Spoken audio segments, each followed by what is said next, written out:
Hi, I'm Shailaja Sudalkar Bhati. I'm here before you as Principal Architect Path, Architects and Planners, Auroville. I was invited by Anand Khatri, to talk to you about calligraphy. So some days ago, I put up some posts on Facebook about my what I call as tryst with calligraphy, which Anand saw and invited me to talk to you about the same. So, what I will not be doing is going into the technicalities of calligraphy. What I will, however, do is talk about calligraphy as a means of expression and seen from the eyes and spoken with the voice of an architect.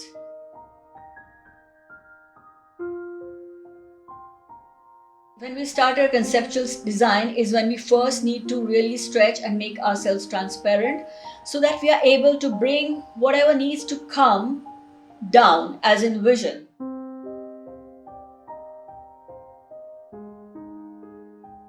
And after that, we really need to work hard to make that vision appropriate to the requirements, to the function, to the climate, to structure, and to the aesthetics. And while doing that, there's a lot of effort that goes into it.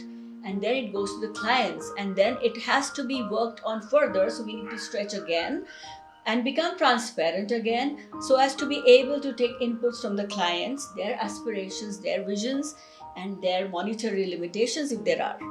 And then it goes through to the contractor, to his possibilities and limitations. And sometimes it also goes through the workers. Sometimes when we do this detail or this part of the building, the worker does it in a way which you haven't thought of, and there is space for that. There needs to be space for that. So till the end, from the vision, conceptual vision, till the final materialization, the manifestation of the entire project, there are various stages in which one needs to become quite transparent and allow what needs to come. And in the end, what is in front of you is a teamwork, and it indeed needs to be so, because architecture is not necessary and should not be, is not and should not be a personal expression. It is and should be true to the society and true to the spirit of what is required at that time. And in this way, we architects, although we build up a lot, have to give a lot. And to give a lot, transversely, we need to build up a lot. Now, how do we build? Because very importantly, when we become transparent, what we need not lose.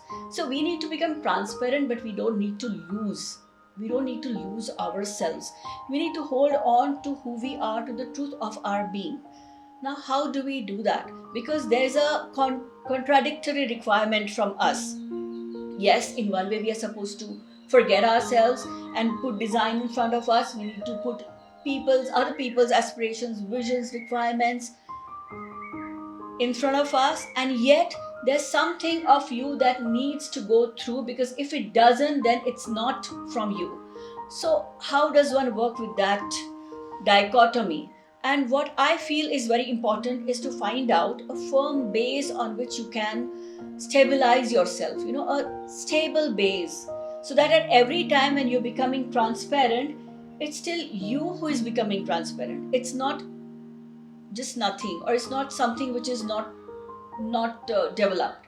So in developing who you are and in developing such a being which can become transparent, you really need to be very connected with your inner being. And I feel that there's different ways of expression. They could be painting, they could be drawing, they could be, now what I'm talking about is calligraphy, are means to be able to develop your inner being. What I will share with you now are my explorations in calligraphy. So, I actually started these explorations in these times, that is, the times of the virus, and when the emotion around is fear. What I first felt was, let me just start with putting in good energy for my friends and for people around me, and of course for myself. And so I said, okay, I'm anyways used to chanting the mantras. Let me start writing them down and sending them, because this is the time of WhatsApp and we keep sending images. So I said, why not, write a mantra and send an image? And then again, why mantra?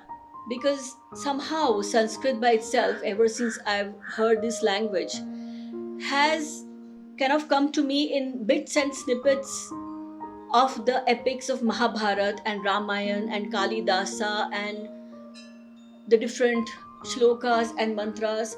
And each time, like, I've heard Sanskrit since my childhood probably, but what I remember is when it was introduced in school. And it immediately appealed to me as a language, and intuitively I felt that this is a language which holds a lot of secrets. Being an Indian, I think it holds, I mean, it's a treasure, I believe, of a lot that we need to learn from our origins. And mantra is something which is not written, it is something which is not intuitively thought out, it is not something that has been inspired and then written. It's not an inspired writing, it's not an intuitive writing, it is something that does not even cross the mental plane, it is something which is seen. So some of the very special beings or people of our past, who we call the rishis, they were also known as kavis or drashtas, those are the ones who could see this.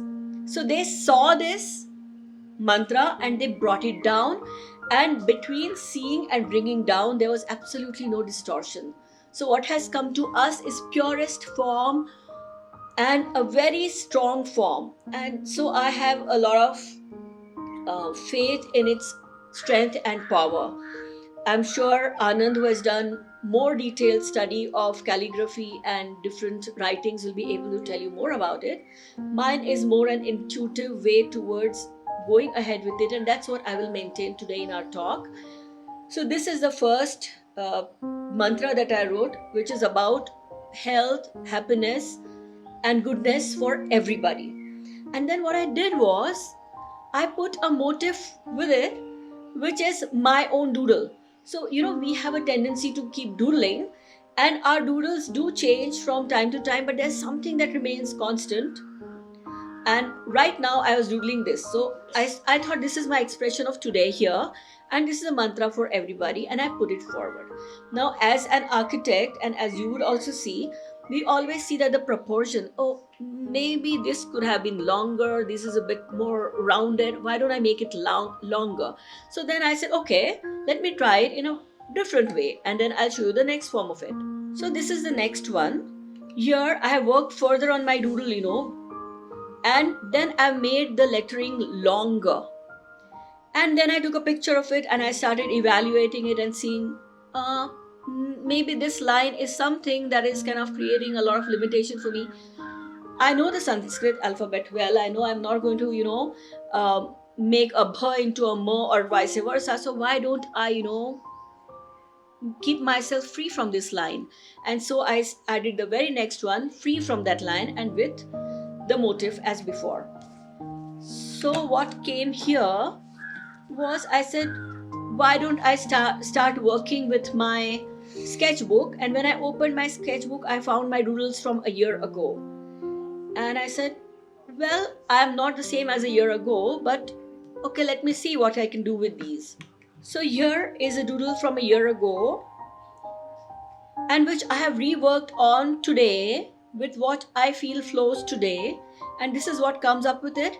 And this is the mantra without the line on the top, which I have made myself free from. Now, as you can see very clearly from this composition, that there's a lot of competition between the motif and the writing, and that this kind of balance is yet to achieve.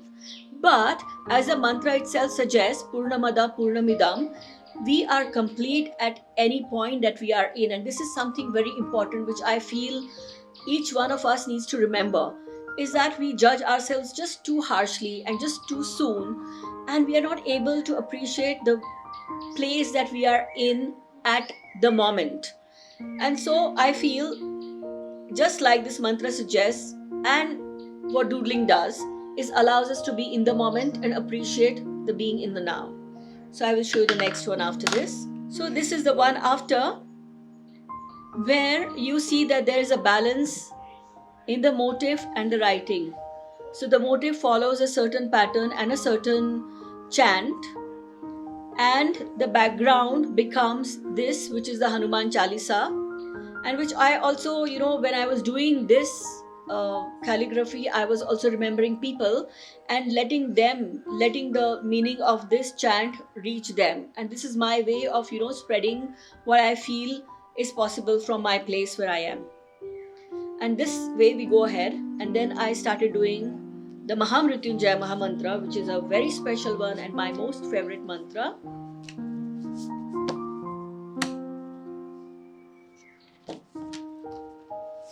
So what I did was, I thought, let me make a motive, let me do the mantra. Again, as you see, a lot of competition between the two, and I said, okay, I need to balance. So this is the Mahamrityunjaya Mahamantra, which I feel has a lot of balance between what is the foreground and what is the background. There is a proportion between. And I must say that this being handwork, it's a chance that it may come. It may even not come, one has to accept what comes, because sometimes it's the hand that leads you, sometimes it's the mantra that leads you, sometimes it's the mind. Like there are different parts of your being and beings without which are leading you, and what comes out is sort of a surprise. And that's true of all handwork, I believe. And then you could see this one. This is the mantra in the very beginning, which I was talking about, for the well-being, the health, the well-being, and the goodness for all. So here also I have something in the foreground, and then at the background another chant continues at an angle. So then this whole thing becomes as a visual piece of art. And then what I started working on is something that we need to work on in architecture itself, is that when we have different words, or let's say we have different buildings, how is the space between them organized? How does one thing lead to the other and respond to the next? How does one edge of a building respond to the other building coming or not, and so on? And you can see that can happen in letters as well. So then what I have done here now is to remove the distance between the lines of the mantra, or even between the words of the mantra, and make this whole as a complete piece of, one piece of art, and not lines, not different words, and it works as a whole. So with that idea, here you come, you see this as a whole, and then there's a kind of a force that can move around. Now this, what happens in the background depends a lot upon what kind of doodling that you do also.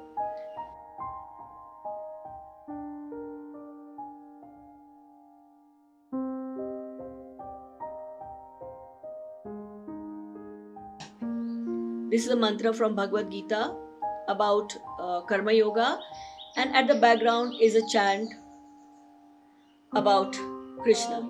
Of course, it depends upon what language you feel connected to. It does not have to be Sanskrit only, although I do feel that Sanskrit has a lot of power, and just writing it can, unleash that power for you.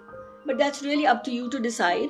You can even do English calligraphy, and then you can have a background of a write up of your own. These which I showed you up till now, and yes, one more, and that's this one. So this is Hanuman Chalisa, the entire Hanuman Chalisa at the back, and this is particularly done for my little boy. He is a boy of 8, and I have introduced him to Hanuman Chalisa since a few years, because I feel that some sort of chants really help you to not just connect yourself to yourself, but also connect yourself to those forces of protection which are around you. They just open the door. The forces of protection are always around you, but when you chant something, when you remember something, the doors open, the connection becomes stronger. So I was thinking, since he started sleeping in his own room, that there must be in some way that I write Hanuman Chalisa on the wall next to his bed. And I was thinking what kind of size I should go for. Will the entire Chalisa come on one paper? And I had this thought in my mind, and then when I was clearing up the house, because this is the time of lockdown, we can clear up our spaces, I found this painting of his, what you see on the backdrop, these little dots. I suppose he has made either with his fingers or with brush, when he was 5 years old. And instead of throwing the paper, I said, wait, this is a background made by this boy. Can I write on that what I need for him, for his own, feeling of safety? And so I wrote this, and as I told you, when I when you start, it's a surprise. So I didn't know whether the entire chant will come on this, or whether it will be extra small, whatever. And I kept on writing, and you see, it's just perfect. You just start from here, you end here, the paper space. So there is, and this is for any creation, whether it be calligraphy, whether it be painting or drawing or even architecture for that matter. You just need to start and have a direction. And once you have that, the process takes over and leads you. And that is also what I would like to reinforce here in our talk, is that process is important. Let us not always think of products. So it was at this point when I put up all these pictures on Facebook and Anand asked me to give a talk on this. At that time, I started rationalizing and reasoning out my entire intuitive process, because until now it was just intuitive. It was just for myself, or for a prayer to be sent to my close and dear ones. I had not thought of really talking about this, but now that I had to talk about it, I thought, okay, let me think further on what it is all about. And then what I've just talked to you came about, and then I asked my friends on Facebook to send me their doodles.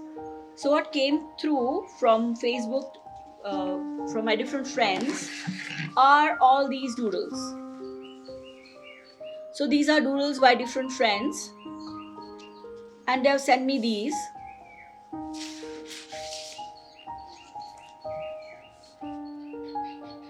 You see the different styles of the people.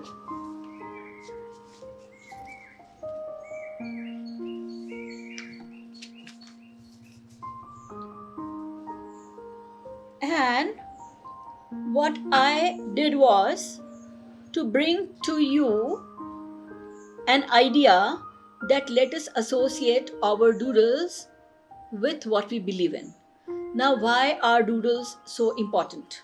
Now, doodles are the only time that we don't stress out and write or stress out and draw.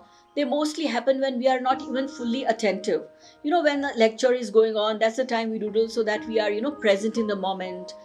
Or when a telephone rings and there's a sketch pad and a pencil lying around while talking to somebody, you are drawing there. So it's not really your mind that's making you draw, it's other parts of your being which we are not really consciously aware of, which come through.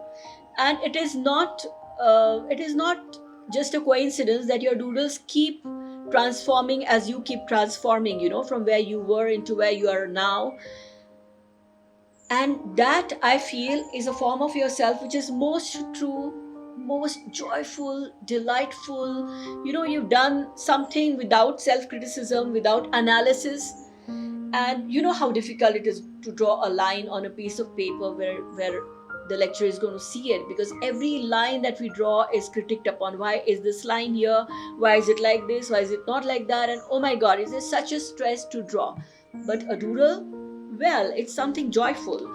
And when you're joyful, when you're fully present in a different way, when your hands are moving and your mind not too much, not too less, I think that's the time when your being is speaking out. That's the time when something comes out through you, which is you and not you. And one can keep talking about these, but what I feel is that this is a little true part of you. So why don't we take this little true parts of us, which are always on the corners of notebooks or on the back of the papers and hidden away in sketch pads? Why don't we bring them out in the front? We focus on them and we celebrate them, and we celebrate the we who are at that point when we drew it, because at each point, as I mentioned before, we are complete, and let us celebrate that completeness. So what I did here was, in order to bring to you the idea that how you can start your own calligraphy with your own doodle, because each of us has a particular writing. We can change it, we can work on it, we have a way of doodling, we can work on that as well consciously now and connect the two, and this is a way you can start doing your own calligraphy. So I have a few examples here which I have worked on to bring to you this idea. There's one more thing about calligraphy. See, calligraphy, as you can very clearly see from these expressions here, is not something which is dissociated. So you draw something, something else emerges from there, and things start emerging, and then you start celebrating, and so on and so forth. You see, each of the doodles, there's something that happens and something else that comes as a response to it, and something else. So it all is a kind of a continuation, as well as a sensitivity and respect to the spaces which we call in architecture as negative spaces, and which I totally believe are not negative, need to be made positive. We forget that when we do our architecture, and we don't forget that while doodling. So this is one more reason why I think we should bring the doodles up there in front. And now if we take one doodle by the other, let's say we take this one, and what I've done is taken a part of this which you see here, and this is how I have translated it into calligraphy. So you see the parts here, and these are those green lines. And what I've done is really use the pens which are available right now in the lockdown. Whatever means at hand are fine. What needs is an intention to just do something with it. So then this is almost like a site given to you, in architecture. And then what do you do on that really depends upon the shape of the paper, the colors of the site. The background gives rise to what comes in front, and not just the background. For instance, this is a doodle by a young architect, and I know she's finding herself. So here is a mantra, Aham Brahmasmi, which is like a path to finding yourself. The other example on this is this one.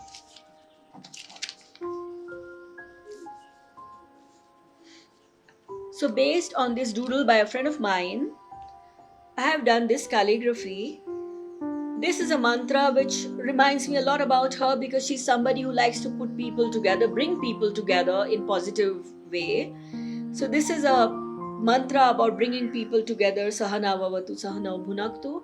And then what I've done is I've just translated her lines into a chant. As in architecture, so in art, there are 200 ways of doing it at least. What I have brought to you is just one way of translating a doodle into a calligraphy. You can do it in any other way. There are different ways of doing it. You can explore, take your own initiative and your own interest in doing that. The next one here is this one, and a very simple way in which I have brought it on the way to calligraphy is this.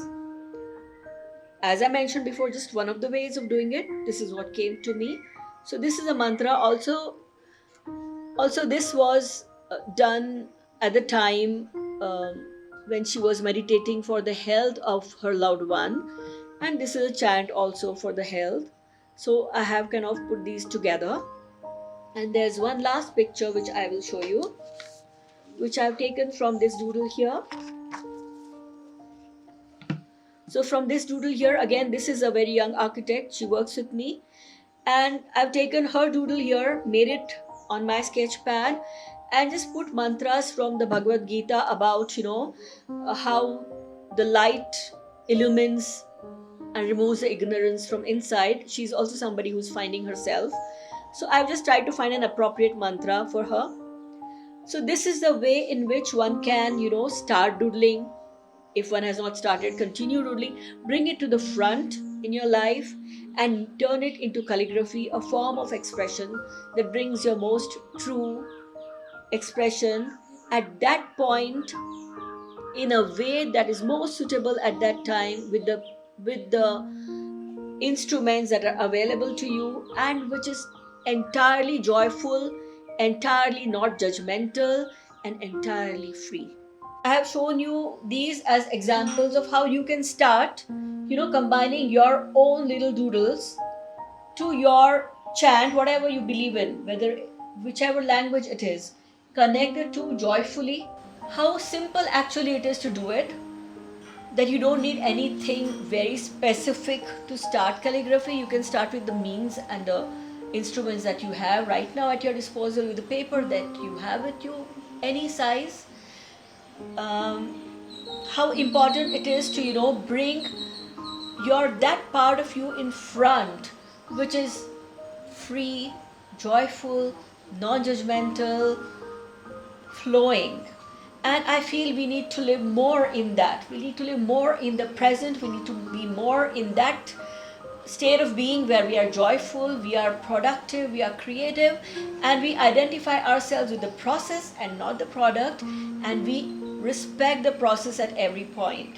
So all the best to start your own calligraphy, to start your own way of expressing who you are, and don't keep it hidden from yourself. Put it out there in front, stick it on the walls in front of you, put it on your notebooks, put it on your tag boards, next to your bed on the wall. Put it where you can see it, because that was a true form of you that you could rely on in times of stress, in times of having to be transparent. This is what you can hold on. This is the base that I was talking of in the beginning, the base that you form on which you can firmly stand, hold your own, be joyful, be present, and be wide and creative. Thank you.